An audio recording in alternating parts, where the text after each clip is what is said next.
अंधेरी बारिश भरी रात में एक पुरानी कार का इंजन तेज दहाड़ता हुआ आगे बढ़ रहा था। अचानक ड्राइवर ने ब्रेक लगाया। कीचड़ उड़ता है, टायर फिसलते हैं और कार रुक जाती है। साहब उतरिए, इसके आगे मैं 1 इंच भी नहीं जाऊंगा। अरे भाई पागल हो गए हो क्या? गेट अभी आधा मील दूर है और बाहर मूसलाधार बारिश हो रही है। पूरे पैसे दिए हैं मैंने। साहब जान रही तो पैसे काम आएंगे। ये रुद्रपुर की माया निवास है। यहाँ सूरज ढलने के बाद परिंदा भी पर नहीं मारता।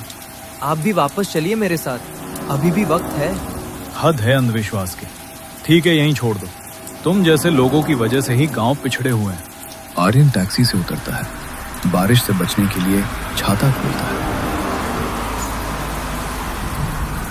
और चुपचाप माया निवास की ओर कदम बढ़ाता है। अजीब सनकी था। चलो आर्यन बस थोड़ा सा और।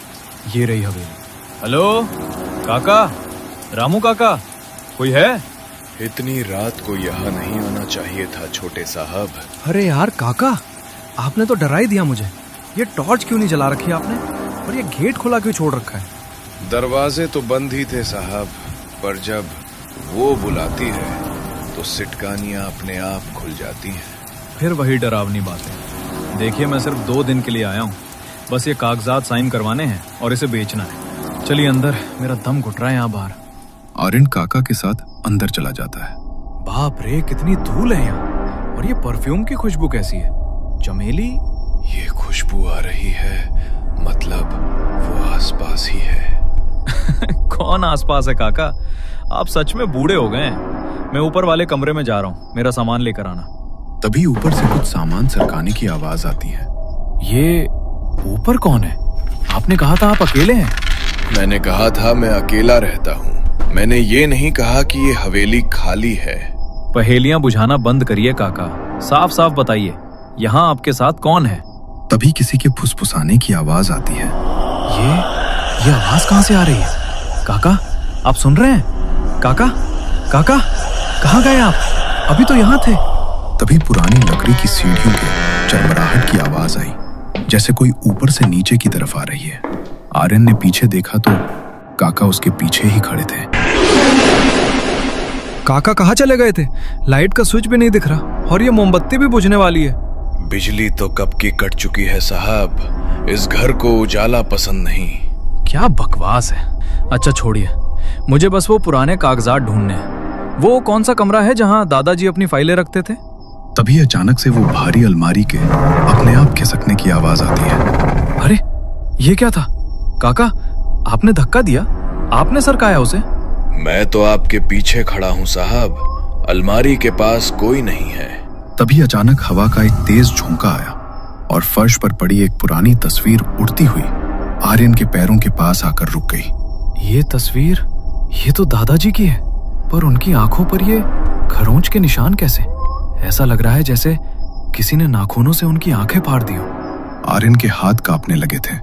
तभी दीवार पर टंगी एक पुरानी घड़ी जो सालों से बंद पड़ी थी, अचानक तेज आवाज में चलने लगी। उसकी पेंडुलम की आवाज पूरे हॉल में गूंजने लगी। ये घड़ी, ये तो बंद थी, अचानक से इतने फास्ट कैसे चलने लगी? काका यहाँ कुछ बहुत गलत हो रहा है। मुझे तुरंत यहाँ से निकलना होगा। आर्यन तेज कदमों से मुख्य दरवाजे तक पहुंचा और पूरी ताकत से उसे खींचा, लेकिन दरवाजा टस से मस नहीं हुआ। ये खुल क्यों नहीं रहा? काका कुंडी तो खुली है, धक्का लगाइए। आप कितनी भी कोशिश कर लीजिए साहब, पर यह दरवाजा नहीं खुलेगा। जब उसकी इच्छा होगी तभी रास्ता मिलेगा। उसने हमें अंदर रोक लिया है। अचानक ऊपर लटकता झूमर कांप उठा। उसके सारे शीशे एक साथ खनखनाने लगे, जैसे कोई अनदेखी शक्ति उन्हें बेरहमी से हिला रही थी। ऊपर कोई है? सुनो, कौन हो तुम? सामने आओ। आर्यन जैसे ही सीढ़ियों के बीच पहुंचा, ऊपर रखा भारी पीतल का गुलदस्ता अचानक उसकी ओर झपट पड़ा। उसकी रफ्तार इतनी तेज थी कि साफ लग रहा था जैसे किसी ने जानबूझकर उसे आर्यन की तरफ फेंका हो। हाँ, शिट! बार बचा। काका, ये सब इत्तेफाक नहीं है। कोई हमें मारना चाहता है। ये कोई इत्तेफाक नहीं है साहब, ये इंतकाम है। उस कमरे का दरवाजा देखिए, वो खुद खुल गया है।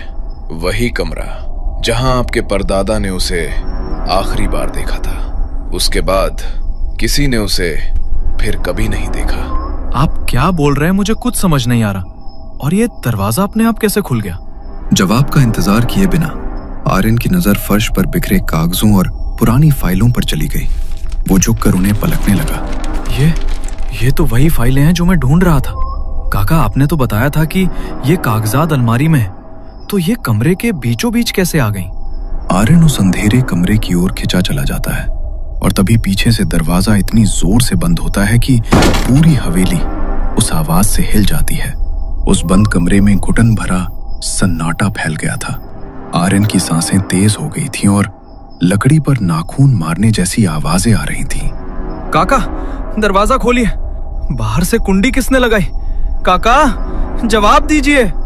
कमरे के भीतर की हवा अचानक बर्फ जैसी ठंडी हो गई। आर्यन ने कांपते हाथों से जेब से लाइटर निकाला और उसे जलाया। छोटी सी कांपती लौ अंधेरे को चीरती हुई आगे बढ़ी और उसी रोशनी में जो नजारा उसके सामने आया, उसे देखते ही आर्यन का खून जैसे रगों में ही जम गया। ये दीवारें? आर्यन की आवाज गले में अटक गई। इन पर ये क्या लिखा है? मेरा खून, मेरा बदला। वो एक कदम पीछे हट गया। उसकी नजर नीचे फर्श पर गई। और ये लाल रंग, ये तो ताजा खून है। और उसी वक्त जोर जोर से एक औरत के रोने की आवाज आने लगी, जो दीवारों से टकराकर पूरे कमरे में फैल गई। कौन? कोई है? जैसे ही लाइटर की रोशनी कमरे के एक कोने में पड़ी, वहां एक पुरानी लकड़ी की कुर्सी अपने आप हिल रही थी। लेकिन तभी एक जोर की आवाज के साथ दरवाजा खुल गया। बाहर रामू काका थे। रामू काका जैसे ही अंदर आए, कुर्सी का हिलना बंद हो गया। काका, आप? ये क्या हो रहा है? मुझे कुछ समझ नहीं आ रहा। प्लीज मुझे यहाँ से बाहर निकालो।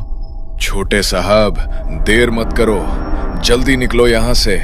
मैं तुम्हें सब समझा दूंगा। हवेली के गलियारों में आर्यन और काका के भागते कदमों की तेज आवाजें गूंज उठी और उन्हीं के पीछे पीछे माया पिशाचनी की खौफनाक हंसी पूरे हवेली में फैलती जा रही थी। इधर आइए साहब, इस दीवार के पीछे एक गुप्त रास्ता है, जल्दी कीजिए, वो आ रही है। आर्यन अंधेरे में हाथ मारते हुए उस गुप्त रास्ते की ओर बढ़ता है। वो एक तंग और संकरी सुरंग जैसी जगह में पहुंच जाता है, जहां सड़ी हुई गंध और नमी थी। ओह, यहाँ कितनी बदबू है। काका, आप कहाँ हैं? हाथ बढ़ाइए, मुझे कुछ दिख नहीं रहा। तभी एक माचिस की तीली जलती है और हल्की पीली रोशनी फैलती है। माचिस की रोशनी में आर्यन देखता है कि उस सुरंग की दीवारों पर हजारों इंसानी खोपड़ियां चुनवाई गई हैं। अरे बाप रे बाप, ये क्या है काका? अभी सवाल मत पूछो, मैं सब बता दूंगा। पहले यहाँ से निकलो। वहां से किसी तरह निकलने के बाद आखिरकार वो दोनों हवेली के पीछे बने उस छोटे से मंदिर में पहुंच जाते हैं, जहां माया का साया नहीं आ सकता था। थोड़ी देर की खामोशी के बाद रामू काका ने माया की कहानी बयान करना शुरू किया। पुरानी रेडियो ट्यूनिंग की आवाज आ रही थी। बैकग्राउंड में 80 के दशक का एक मधुर संगीत बज रहा था। ये उन दिनों की बात है जब रुद्रपुर की इस हवेली में रौनक हुआ करती थी। आर्यन के दादाजी ठाकुर गजेंद्र सिंह अपनी पत्नी और परिवार के साथ यहाँ शान से रहते थे। पर एक शाम इस हवेली की देहरी पर मौत ने एक खूबसूरत चेहरा पहनकर कदम रखा। हाँ भाई, कौन है इतनी शाम को? साहब, दूर गांव से आई हूँ, अकेली हूँ। अगर कुछ काम मिल जाता तो बड़ी मेहरबानी होती। वो माया थी। उसकी आंखों में एक ऐसी कशिश थी कि दादाजी पहली ही नजर में उसके वश में हो गए। कुछ ही हफ्तों में हवेली का नजारा बदलने लगा। दादाजी का व्यवहार अपनी पत्नी के प्रति रूखा हो गया और वो घंटों माया के कमरे में बिताने लगे। एक दिन की बात है, आंगन में बंधे मवेशियों, गाय भैंस तड़पने लगे और रंभाने की दर्दनाक आवाजें आने लगी। आर्यन की दादी रोते हुए गजेंद्र सिंह के पास गई। सुनिए, आज फिर एक गाय मर गई। उसकी आवाज कांप रही थी। उसके शरीर में खून की एक बूंद भी नहीं बची थी। गांव में धीरे धीरे फुसफुसाहटें फैलने लगी। लोगों को माया पर शक होने लगा। गांव वाले कहते थे, जब से माया इस गांव में आई है तब से अजीबोगरीब घटनाएं शुरू हो गई हैं। आर्यन की दादी ने ये सारी बातें गजेंद्र सिंह को बताई।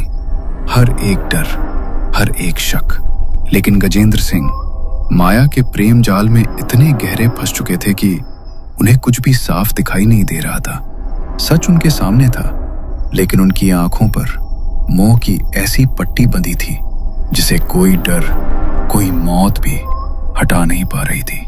बस एक शब्द और नहीं। माया इस घर की अब सिर्फ नौकरानी नहीं है, तुम अपनी हद में रहो। माया ने दादाजी को पूरी तरह अपने सम्मोहन में जकड़ लिया था। अब हवेली की बागडोर गजेंद्र सिंह के हाथ में नहीं, बल्कि माया पिशाचनी के कब्जे में जा चुकी थी। आर्यन की दादी समझ ही नहीं पा रही थी कि अपने पति गजेंद्र सिंह को कैसे समझाए। गांव वालों के बीच डर और चर्चा बढ़ने लगी। आखिरकार उन्हीं के सुझाव पर एक दिन दादी एक तांत्रिक बाबा के पास पहुंची और उन्हें पूरी घटना विस्तार से बता दी। गायों की मौत, हवेली में बदलता माहौल और गजेंद्र सिंह का अजीब व्यवहार। तांत्रिक बाबा चुपचाप सुनते रहे और उनकी आंखों में बढ़ता हुआ डर साफ बता रहा था कि ये कोई साधारण मामला नहीं था। ठाकुरानी जी, जिसे आप लड़की समझ रही हैं, वो एक पिशाचनी है। वो इंसानों को प्यार के जाल में फंसाती है ताकि उनका यौवन और खून पीकर खुद को हमेशा के लिए जवान रख सके। उसे रोकना होगा, वरना आपका वंश खत्म हो जाएगा। तांत्रिक बाबा ने गहरी आवाज में बताया, कल अमावस्या है। उन्होंने कहा, अमावस्या की रात पिशाचनी की शक्तियां कई गुना बढ़ जाती हैं। उसी रात वो उस पुरुष का खून पीती है जो पूरी तरह उसके वश में आ चुका होता है। ये सुनते ही आर्यन की दादी के पैरों तले जमीन खिसक गई। अब उनके पास सिर्फ एक दिन और एक रात का वक्त था, अपने पति को बचाने के लिए या सब कुछ खो देने के लिए। डर के बावजूद उन्होंने हिम्मत जुटाई और आखिरकार अमावस्या की काली रात आई।